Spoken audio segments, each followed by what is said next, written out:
All right, we're ready to get started on our next session. We've got a panel for you guys today. I'm going to bring up first Solomon Trimble, a suicide prevention specialist with NARA, Native American Rehabilitation Association. He's going to get us started, and I think the ladies will then come up in turn. I'll run around with the microphone if you guys want to have questions. I'll dash it over to you guys so we can make sure that it's picked up on the recording. So, Solomon.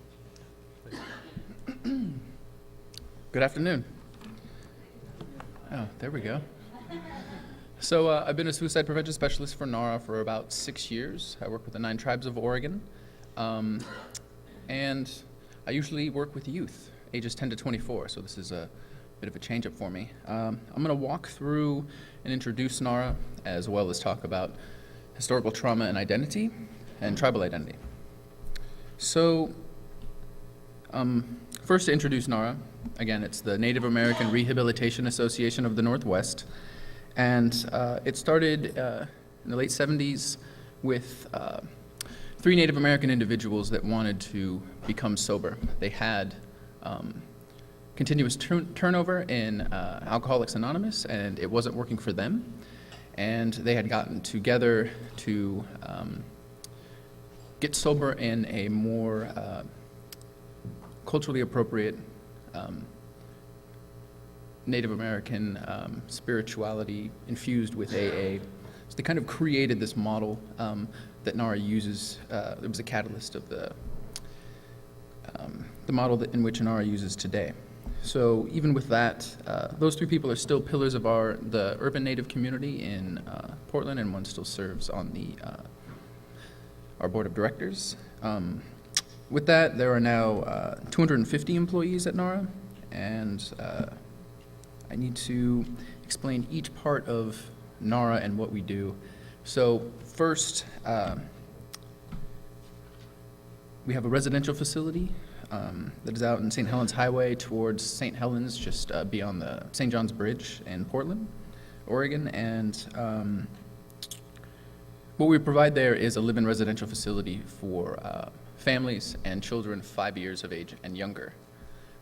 It's usually the case that when Native families, when you have an individual that would like to become sober and leave that kind of lifestyle behind, they still need childcare, and so we provide that for them there. So within NARA, within residential, there is Indian culture throughout. So not just what hangs on the walls in the building, but specifically in each of the talking sessions. They'll talk about the tribal values and our core values of spiritual, mental well-being. There's ceremonies that are also provided there, sweat lodge.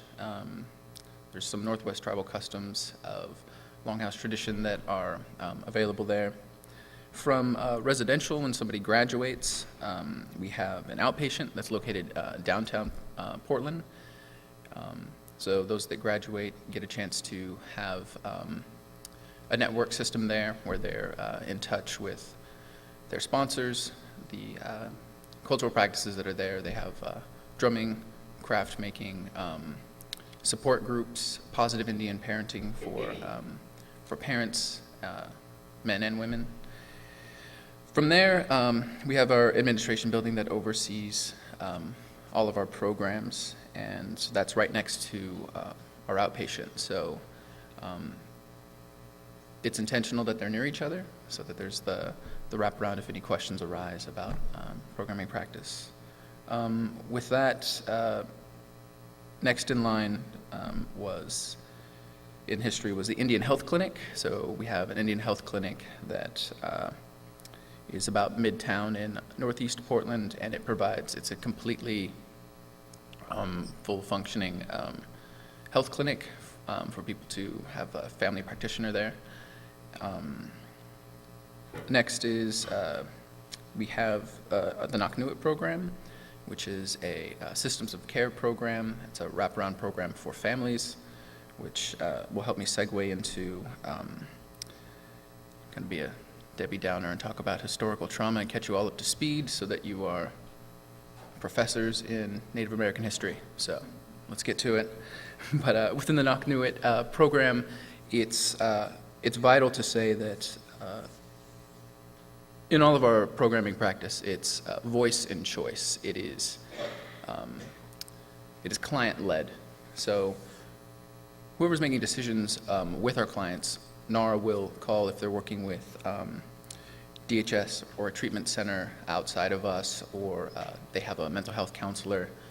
Anytime a decision is made for a family, there's a conference call or a meeting where all of those professionals are in person and with the client. So a meeting will happen before or with the client, and then a follow-up meeting will happen after without the client, or depending on if it's best to have the client there.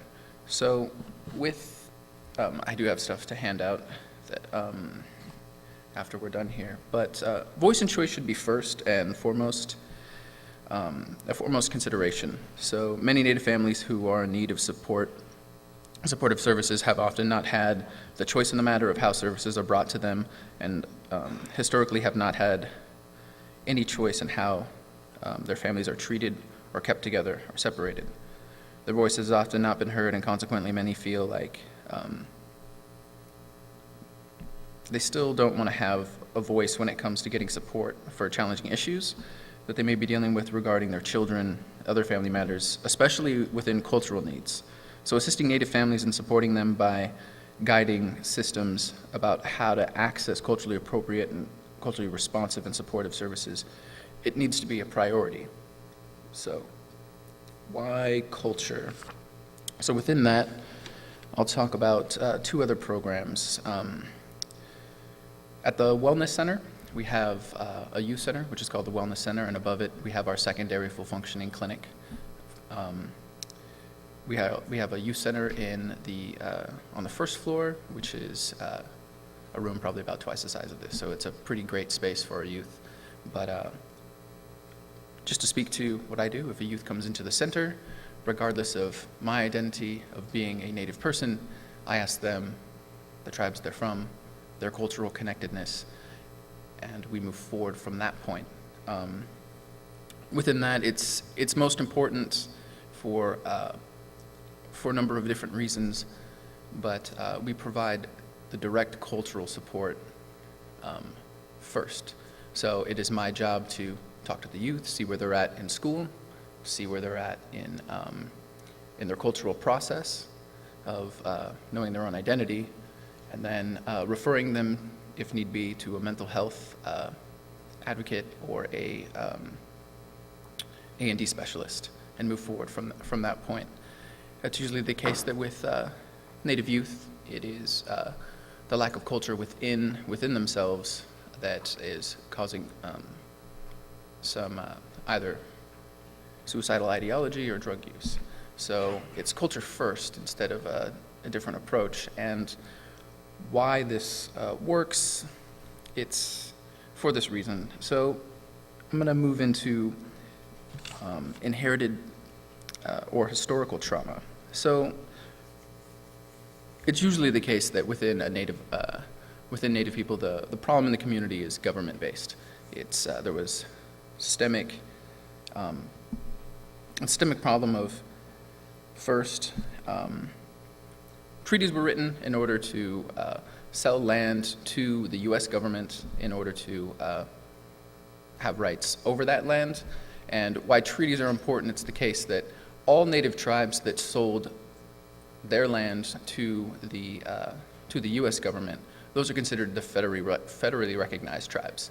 Other tribes that refuse to sign treaties are technically non-Indian today.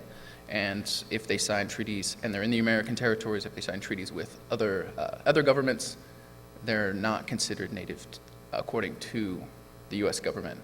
So it's a little strange. So there are Indians, Native Americans in the U.S. that aren't considered Native American. So within that, those that sign a treaty with the U.S. government were put under reservations, and our forward-thinking tribal people at the time were guaranteed education, healthcare, and sovereignty, the ability to govern ourselves. So again, people will ask, well, why didn't the government just eradicate the native people, as it were, but they need to have those documented treaties as proof to other countries that they had indeed bought the rights to the land. So what that does is it moves you off the cultural land that you have ties to, the spiritual and religious ties that you have to that land, and now you are dependent on, if you're moved to a place that doesn't have agriculture, you are also dependent on food. With that, we were lucky in that we were moved to desolate places, and there's gold, silver, timber, or uranium that's there, and so this process is continuing today. And then, of course, hydroelectric dams, which had the largest impact on the Northwest tribal people, as Celilo Falls, as you know, or if you don't know, Celilo Falls was the main open mouth of the Columbia, where Native people would gather and fish there. So once the hydroelectric dams went in, it flooded, they were compensated, and then it was just a complete cultural shift. So trying to keep in mind when you're talking to people about, when you're asking them about their cultural identity, to move forward and provide services. So I'm not expecting that you learn tribal customs and teach yourself, that you find the resources and do that, but you're keeping in mind that if you say, well, go back to your reservation or go back to your culture, they may not exist. The land, the ties may not be there anymore. The other part of that is many ancestors, grandparents, great-grandparents were in residential boarding schools, and that was a governmental system set up to remove Native Americans off the reservation at that point, so teach them, forbid them to speak their language, forbid them to do any cultural practice, and then hopefully that they would move off the reservation, which would lower the number of Native Americans on the reservation, and slowly they could take the land back. Most that went, their families were told that they had passed away. Indeed, they hadn't. Their names were changed. They were adopted out into other families, or so on and so forth. So with that, Native people today feel like the system is set up is similar, that in some states, nearly 3 out of 5 children that are born within a tribal community are taken away and raised by non-Indian families. And so the tribal people today feel as though there is a greater, larger issue, excuse me, there's a greater, larger issue that's going on within the health of their community, and they're being blamed and told, you're not healthy enough to raise your own children, and the children are being taken away. But this is a larger problem. So, excuse me. With that, we get to understanding the identity of a Native person. So first, it's to, I don't know, this might be a strange way to go about it, is to listen. That might be a thing. Ask them directly, and you can ask in a culturally appropriate way. So what does that mean? It's pretty simple. It's, how do you identify? So within that, you'll have, there's a great system that was set up, and I'm being facetious, is tribal blood quantum. So as I am about 85% Native American, my tribes have set up, with pressure from the government, have set up blood quantum. I come from 6 tribes, but each of those tribes require that you be a quarter or more. I don't make any of those cuts. So I am very Caucasian on every paperwork that goes around. So within that, you can ask somebody, well, what tribe are you from? They will probably tell you the tribe. If you ask me what my identity was, I would say something to the effect of, I am mostly Mescalero Apache from New Mexico. The family that I come from does not live on reservation land. They were ranchers in high desert, so that's where most of my bloodline comes from. But I am culturally Lakota, as my father is Lakota and taught me Lakota traditional practices. So that's a complicated answer. So if you're going to provide me with services, how would you start? It is that I would identify most with Lakota practices. Within that, again, the heritage that you have is only a strength if you are providing that cultural practice from that specific heritage. So whether or not you're tribal, it doesn't matter. And whether or not you're tribal shouldn't be a part of the conversation unless you're directly providing a service that is cultural. So I have a youth that comes in that's Warm Springs. My tribes, we don't eat the same food. I don't eat fish. I think it's gross. Anyways, we come from completely different histories where theirs is new and mine is old. My tribe's, the tribe that I'm from most was one of the last to sign a treaty, whereas they saw it as a strength to get one up, to start with the negotiation earlier on before it was whittled down to a very small amount of land. So when we go to talk, I would ask, oh, where are you from? What is your identity? Like, oh, I'm Warm Springs. My religion is Washet. I'm like, okay. So I contact somebody to provide that service to the youth. I don't try to adorn a Washet hat and try to learn those tribal ways. All Native people are very different from one another. We speak very different languages. It would be like going to another country and trying to adopt it and then provide it. So you can relax. I have a lot of NARA programming practice here, and we provide cultural service at each of our sites for whatever it is that a youth or a family would need. And in my notes, so within that, within the 70s, during this legal removal of children from families, there was the NICWA had or NICWA was in the forefront of it, but it was the Indian Child Welfare Act. So there's, it was to ensure that Native families got priority and children being adopted into Native families first or within their family, and then more people are going to speak to that, and then within understanding culture and voice and choice and trying to prevent turnover. I know Bev Davis is going to speak to that. But so after I've read, I just read directly from the packet, so I have packets to hand out. But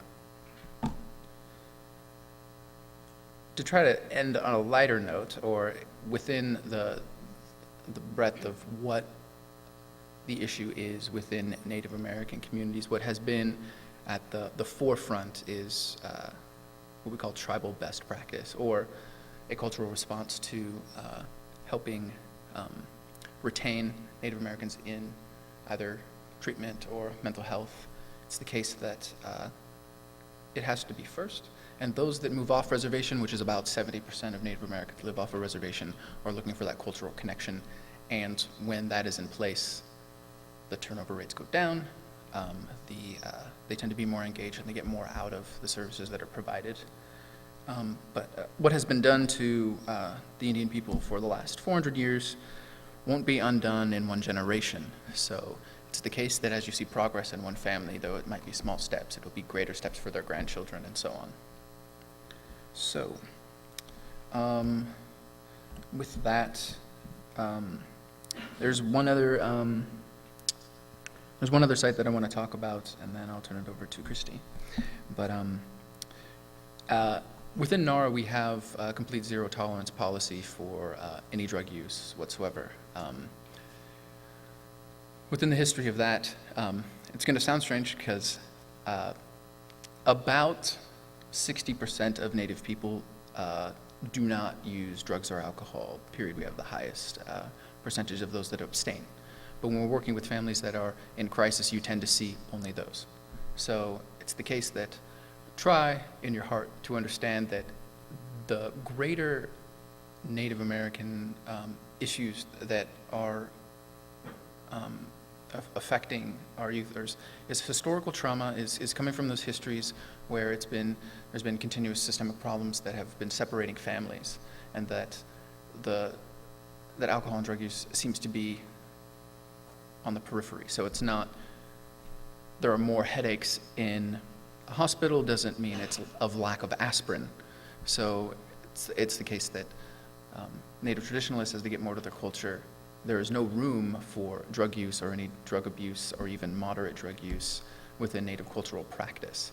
So it can be as a strength if you feel that that is an issue for a family, that is a cure for that. So with that, I'll turn it over to KRISTI Petite. Yes.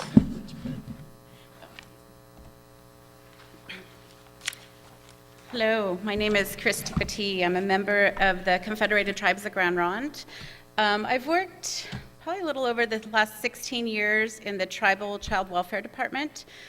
Prior to that, I actually worked for an agency called CSD. For those of you who've been around for a while, that is now the current DHS Child Welfare Agency. So when I was thinking about today and kind of what information I wanted to bring to you guys, and really thinking about is, what do I want board members to know? What do I want board members to ask? What information can I bring so that when you're in a review board, what is it that questions that you could ask? And the thing that kept coming back to me over and over again is just a lot of things came over me, but one of the main things is the importance of culture to tribal youth. And culture is really a key for prevention. Culture is a key for intervention, and culture is healing. And so I really feel like that is the message that I want to share with you guys today, that the importance of culture for not only tribal youth, but tribal youth in foster care. What we know is that culture is passed down from parent to child, from grandparent to child, from auntie and uncles to child, to elders to child. And so I really feel a strong sense of importance that it's really every adult in a tribal child foster care's life to ensure that culture, that there's opportunities to connect to culture, that child has a way to connect through their time in foster care.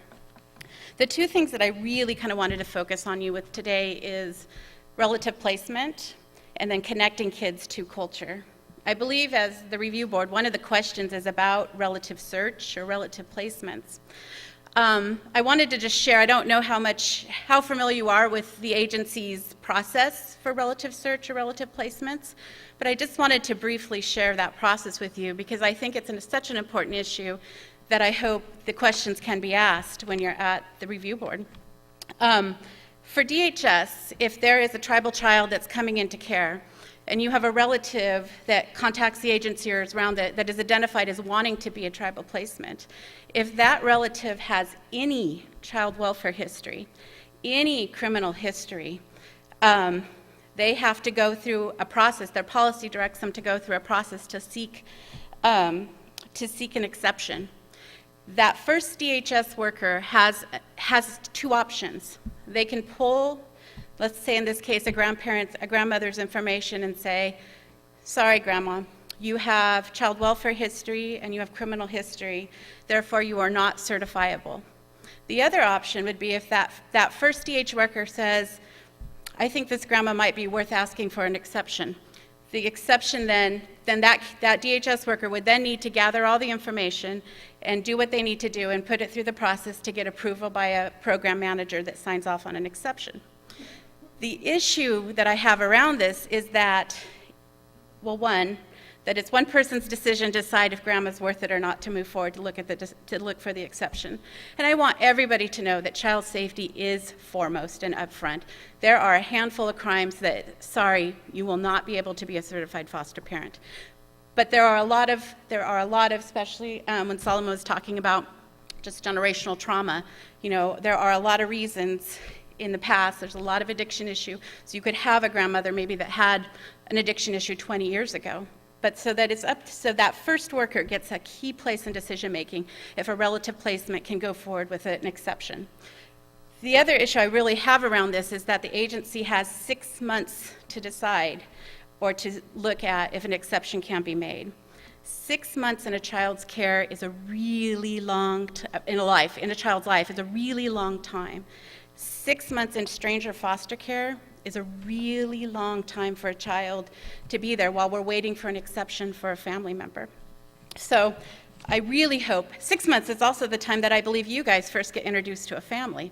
So one of the things I really am hoping that is asking is, when you ask the question, relative search or relative placements, was there if the answer is no, we sent a letter, or no, somebody couldn't be certified, that you really can ask, Was there an exception? Did somebody ask for an exception? Was there an exception to that? And really hope that it's to your attention. If we're at the 6-month mark already and they say there's an exception, what's the holdup? What's taking so long? It is a lot of work. But really asking those questions, what it looks like. I think the other piece in the diligent relative search piece is, a lot of times the agency will send a letter, but what were really the efforts around to engage that family member, especially if there's a family member that's really been identified as having a key role in this child's life?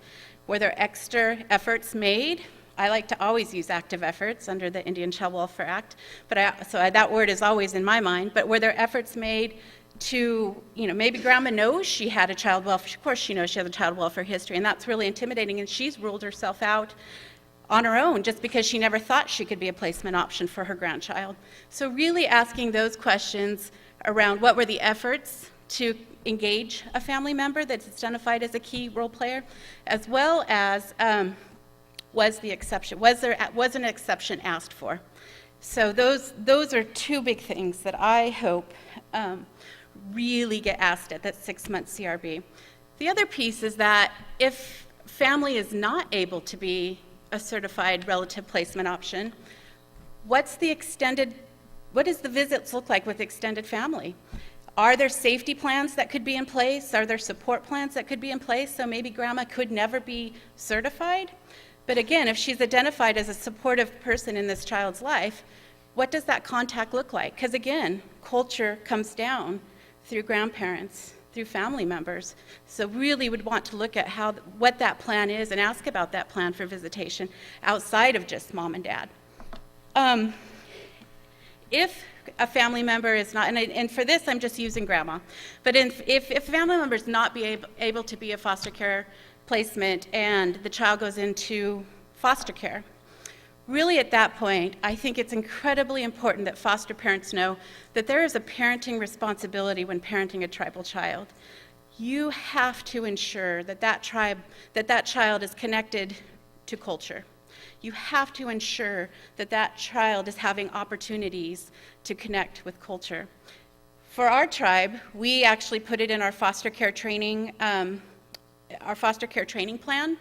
We have lengthy conversations with our foster parents about the expectations of going to events, understanding culture. What does that mean? And planning and ensuring that their child will get to tribal events or have opportunities to connect through culture.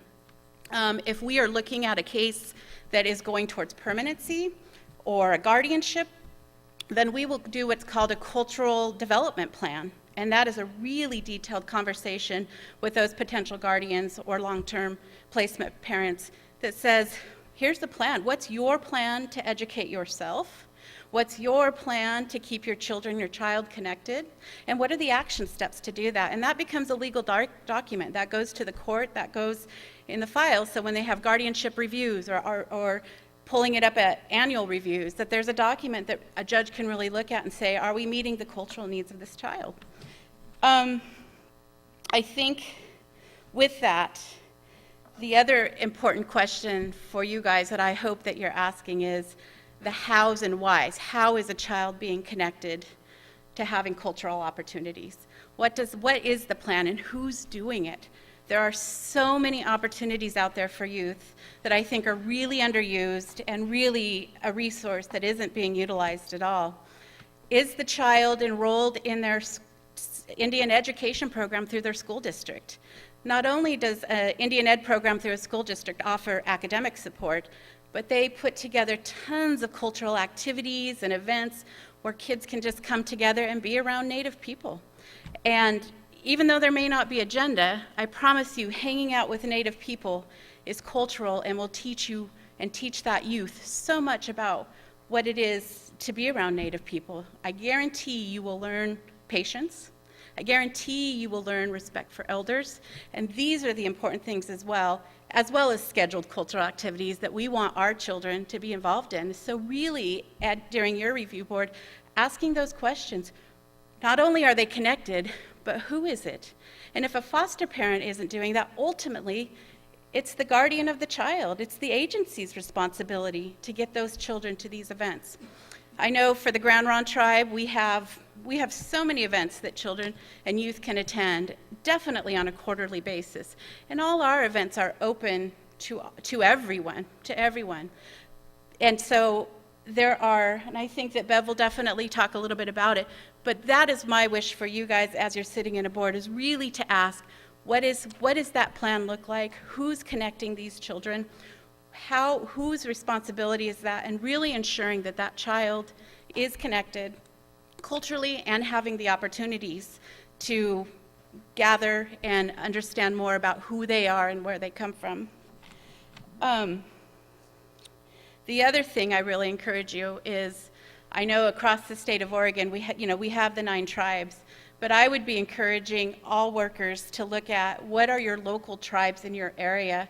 Most tribes have prevention workers. Those prevention workers typically put on conferences and throughout the year and activities for children. And again, it may take some effort to get kids to different areas, but there are always Native leadership conferences, there's always youth wellness days. I mean, they title them all types of things, but there are just these resources I feel out there that our kids are not getting connected to. And as caseworkers, who we know are overworked and have huge caseloads, I think it's hard to find the support to figure out how to get kids where they are. But I feel like that's where we all need to do a better job and ensure that those things are happening for those kids, because it is so important. So again, with that, my hope is that you are asking about relative placements and relative searches, that you're asking if the answer is somebody wasn't certifiable or we sent a letter and got no contact, that you're asking about the efforts beyond a letter sent, that you're asking about if somebody wasn't certifiable, was an exception asked for? Sometimes it doesn't matter. Sometimes people can't be certified, but was there an exception asked for in this case? And then again, how are kids connected culturally? And not again, are they, but how are they? Ask the questions of who's connecting kids, how are they getting there, and what opportunities do they have? So with that, I will turn it over to Bev and appreciate your time.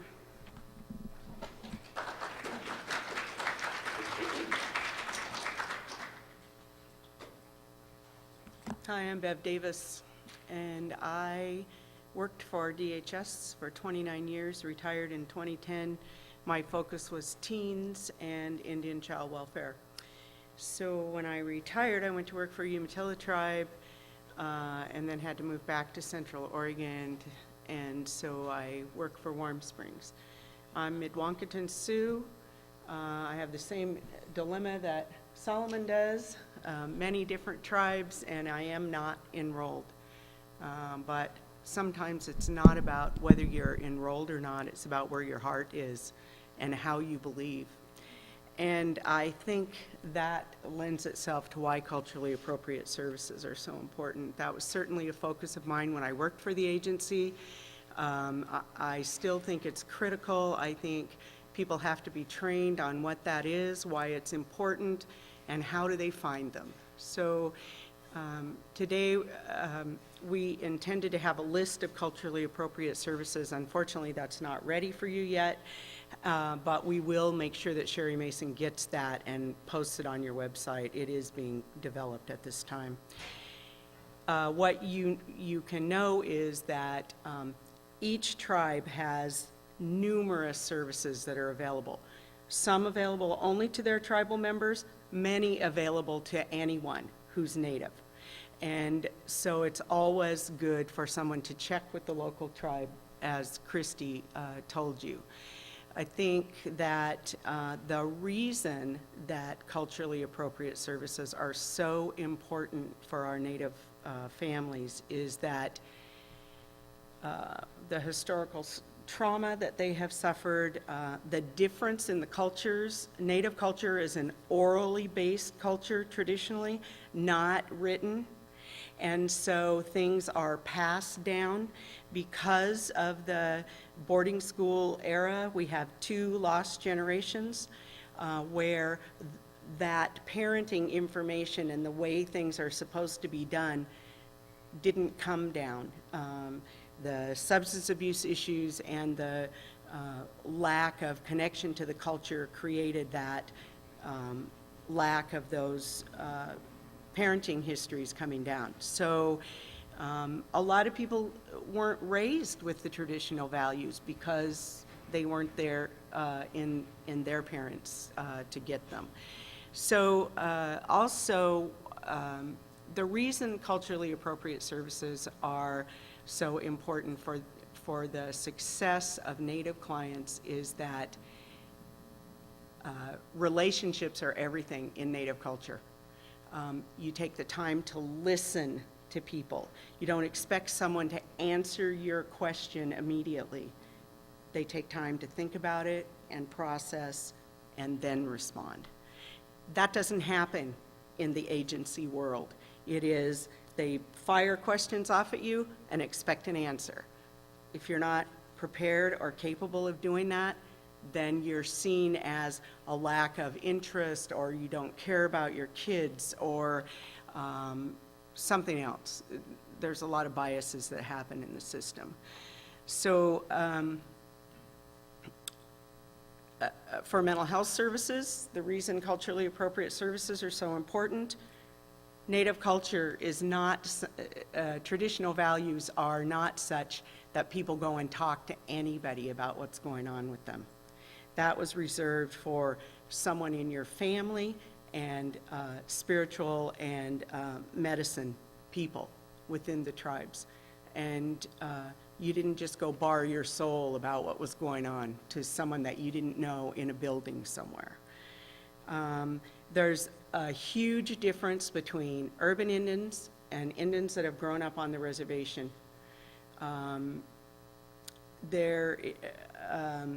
Each has its own set of issues. There's a lot of traditional and cultural values that are different in both of those systems. You get people who are raised far away from their tribes of origin and may have been raised, you may have a Lakota, such as Solomon, who was raised in Klamath. You're probably going to get a lot of Klamath influence. That's certainly it for me. That's where I was raised. That's where I grew up. Those are the values I know.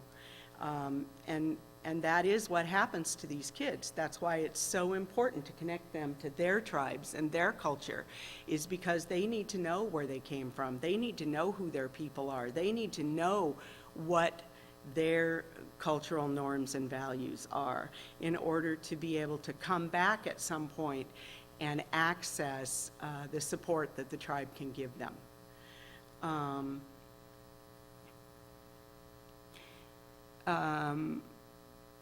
I wanted to touch on one thing that KRISTI was talking about, the importance of relatives.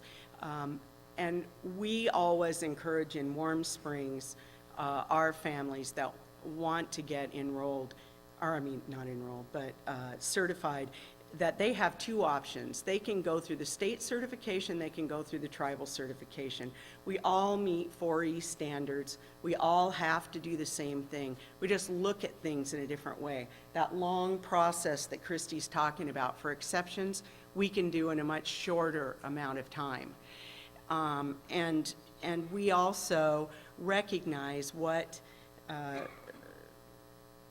sometimes we know those families better, so we know if they're telling us, yeah, we had 7 DUIs in the 50s and 60s, and we've been clean since 1970. We know in the community how they're portraying themselves and what's going on, and we may have a better ability to certify that family or work through those issues. And so there are 2 tracks to certification, and that is really important that family members know that. And the state does accept tribal certifications. All of our programs, we have the same requirements. There's a basic distrust of systems because of the dependence the government put on Native people because of moving them around in the Trail of Tears and taking away their traditional ways of life. And so even though it's been generations and people, especially in Oregon, are pretty much surrounded by the dominant culture, that still figures into their ability to work in a system like DHS. And there is that basic distrust of people. And So any support that you can get from the tribe is going to benefit that family to be successful. There are a lot of activities. Every tribe has numerous activities going on, both for families and for kids. A lot of times there's transportation available if somebody asks.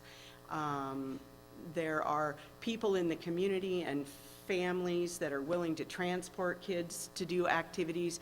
There's a myriad of ways to get kids to activities. One of the things that we have every year, DHS has a Native Teen Conference, and it's part of the Independent Living Program.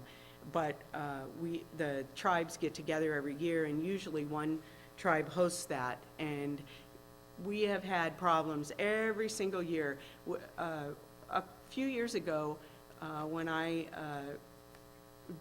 when we had the conference at Umatilla, I think I got the statistics, and I think there was, I don't know, there's somewhere 300 and some kids that were identified as Indian kids in care, and we couldn't even get 50 kids to the conference. The conference is a way for kids to connect. Native people are clan people.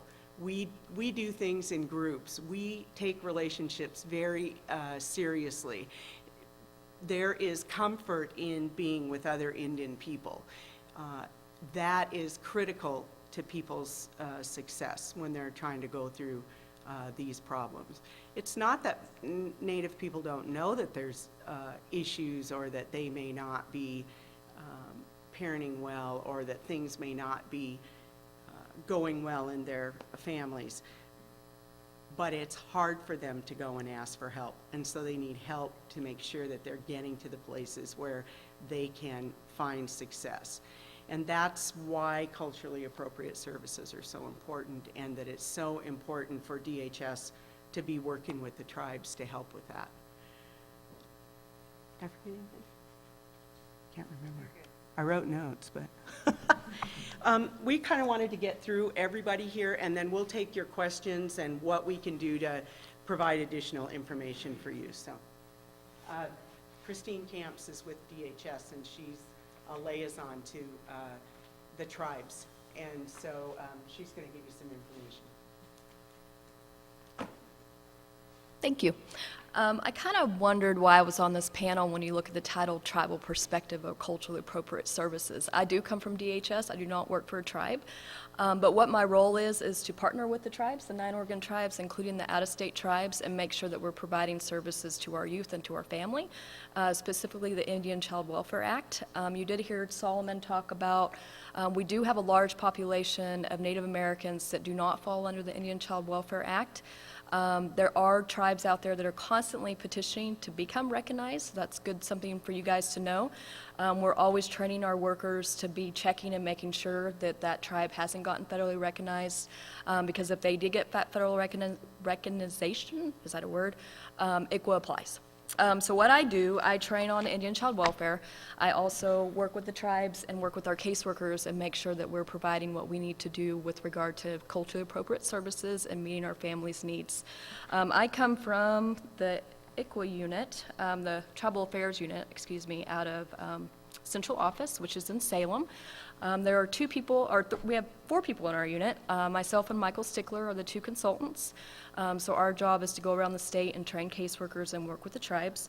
Our boss is Naja Jones, who's a Tribal Affairs Senior Manager, and she also works with ICWA. She is a strong voice for the tribal communities and to make sure that DHS is doing what we need to do to meet our families' needs.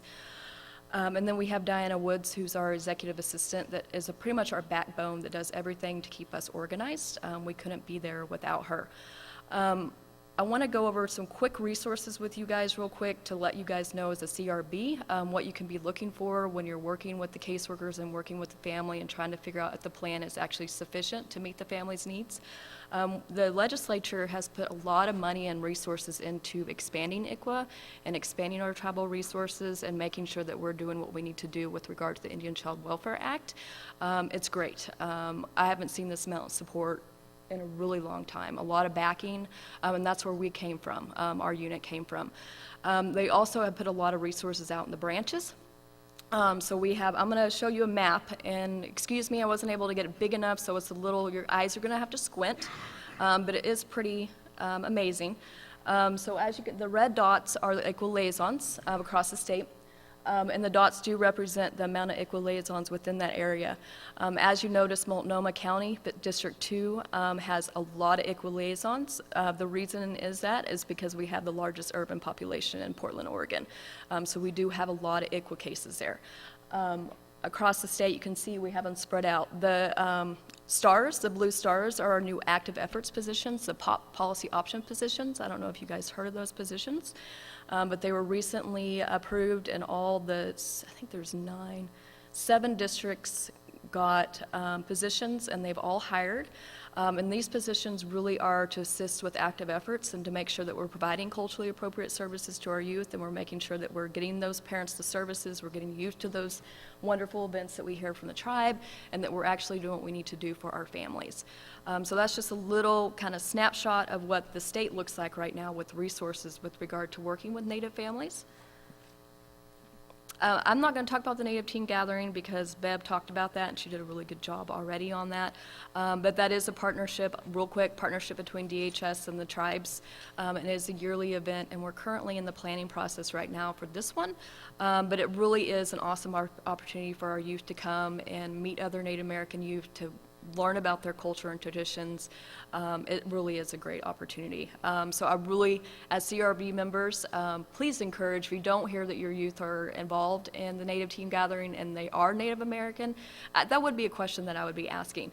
I'd also be asking what other services they're involved with. We have, NAYA was going to come, was unable to come today, so I went ahead and got a brochure from their program. So in the Portland metro area, we have NARA and NAYA, which are our main metro services for Native Americans.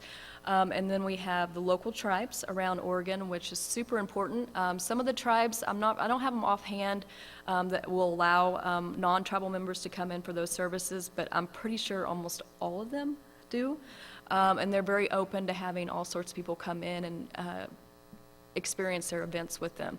It is travel sometimes for our caseworkers and for our foster parents, but it's very valuable. It is considered active efforts, and I do really encourage all of our workers to be going into these activities and making sure that our youth are involved in services. I'll tell you all a quick story about me and why it's important, in my personal opinion, for this. I'm an enrolled member of the Muskogee Creek Nation. I was raised by a father who did not appreciate his background. He today will not tell you he's Native American. He's not really for sure why I identify being Native American. So my sister and I were raised to be Caucasian, basically, to go under the radar, to not acknowledge who we were. It wasn't until I moved to Portland, Oregon about 7 years ago when my sister started working for NARA, actually, and she worked there for about 4 years. She talked me into coming here from Colorado to be here, to be able to get a job within the community. So it wasn't until about 6-7 years ago that I actually started identifying with my culture and who I was. And a lot of things happened because of that, a lot of not knowing who I was, not appreciating who I was, a lot of confusion. I was brought up, a lot of people thought I was Hispanic, and I never had the voice to explain that I wasn't Hispanic, that I was actually Native American. There was just a lot of things, self-identity that comes along with it, and since I've been able to identify and verbally state I'm an enrolled member of the Muskogee Creek Nation, my mental health has increased significantly. I have a lot more cultural connections, and like they said, with the Native community, it's all about relationships. How great is that? I mean, really. We all work together really closely. We try our best to respect each other and where we come from and all of our differences. It's really a great culture to be a part of.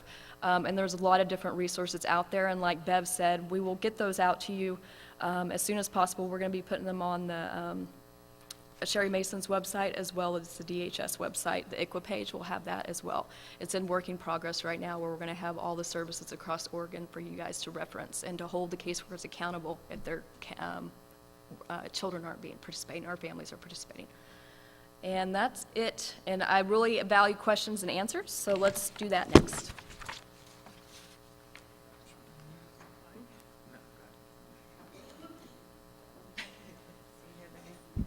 I don't have a question. I'm just wondering if you could include that map when you send the information to the website. Absolutely. It's on the DHS website too, but I will make sure and have that in the PowerPoint for you guys. I do have a question, and Rakeem will probably want to hit me, but you're all witness. I get extremely irritated, and I call it sloppy for caseworkers, when I have meticulously gone through the court orders and the court documents, and I see a child who is sent to us as a board as actively ICWA, and all of the paperwork, including right under, I think it's line 4 or something of the casework plan, saying ICWA, no. And I think the reason is they just don't take the time once that child is identified and the parents have been asked to fill it out, they assume no, and then they never go back and change it. If you had, if I had my way, well, he's looking down at the floor to just, if I had my way, I would make a recommendation that DHS update all court orders and all DHS papers to identify this child as ICWA. My fear is somewhere along the line something would happen and that child would lose their ICWA identification.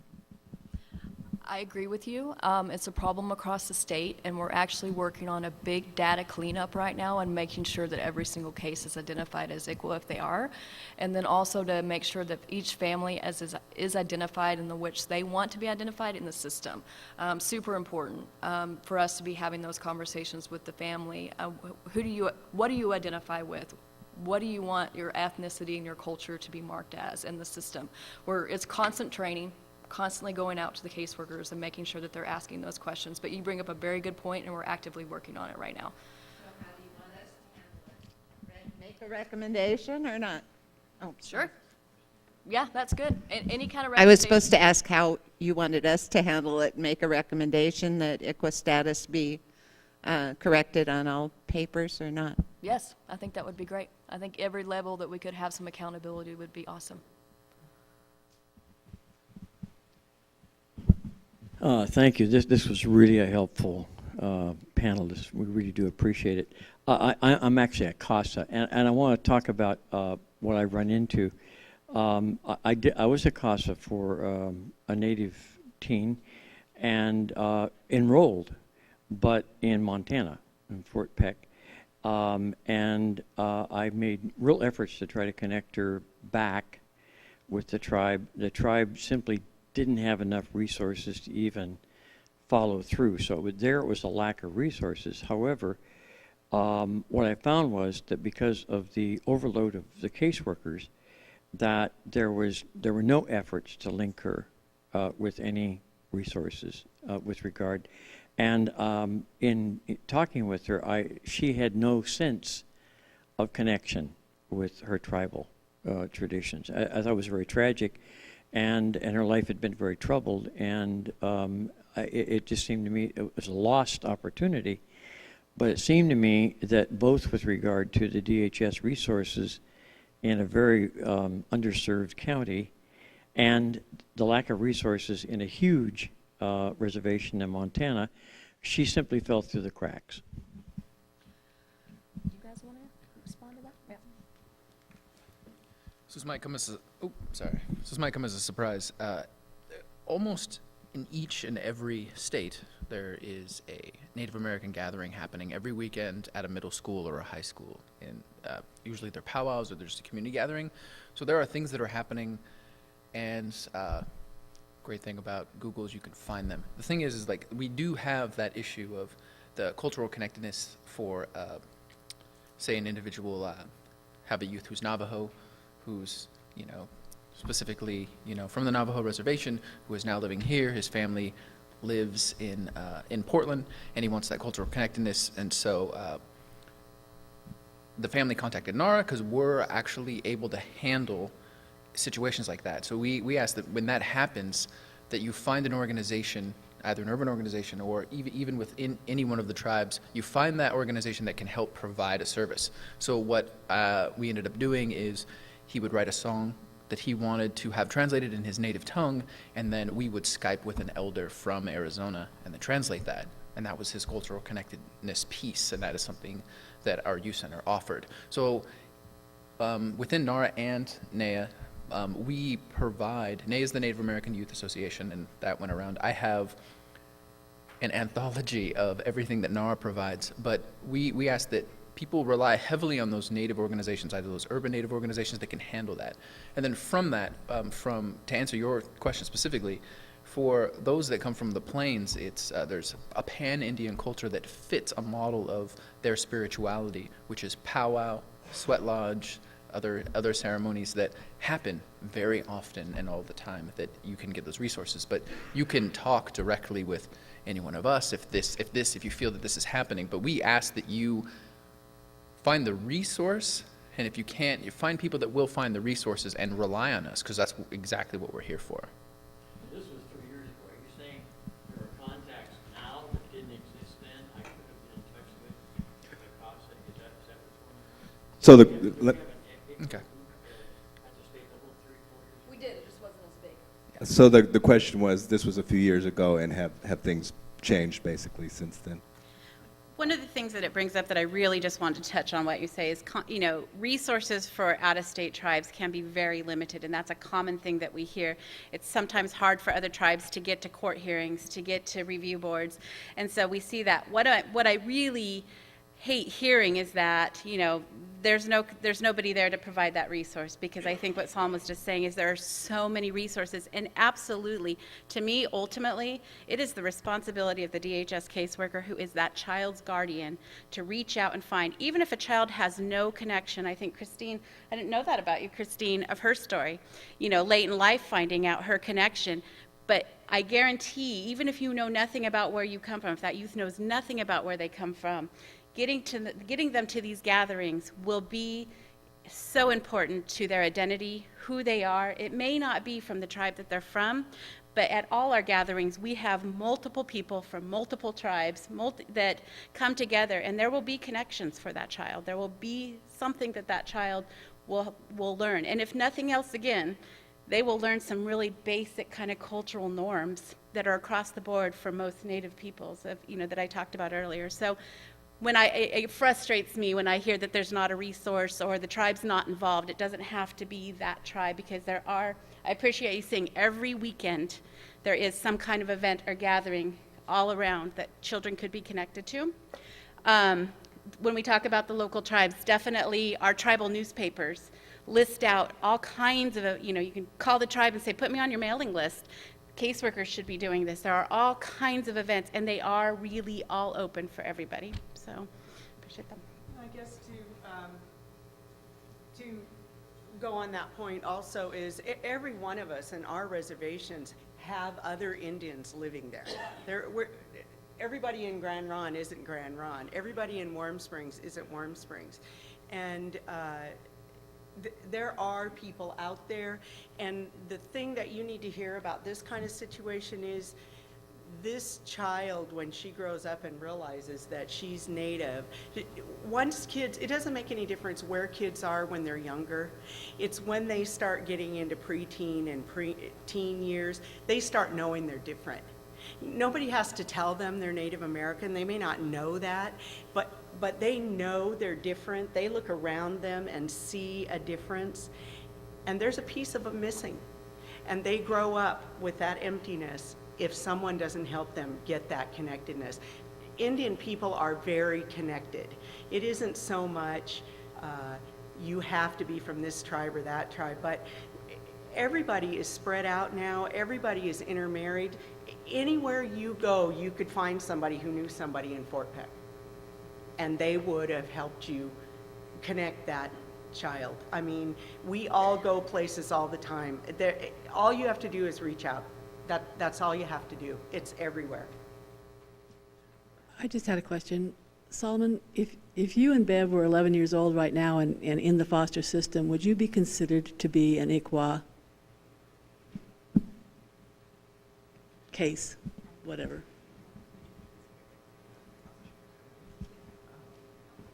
Solomon, correct? Oh, yes. You're asking me specifically if I would be.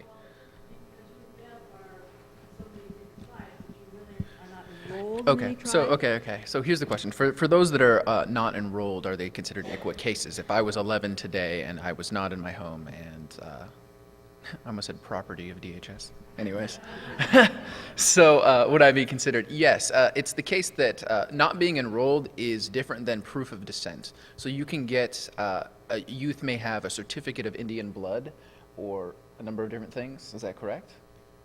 Oh my God. So no. No then. Who wants him? You guys bring up a really good point. In order for ICWA to apply, you have to be eligible for enrollment or be an enrolled member yourself. It's frustrating because we, like Solomon, we have a lot of people out there that we do believe ICWA should apply to. However, this is a federal law. It isn't easy to go in there and start changing federal laws. But what's good to know is that if we know we are working with a Native American, the agency should be treating that child culturally specific, making sure that we're honoring that and treating them the way that they want to be treated.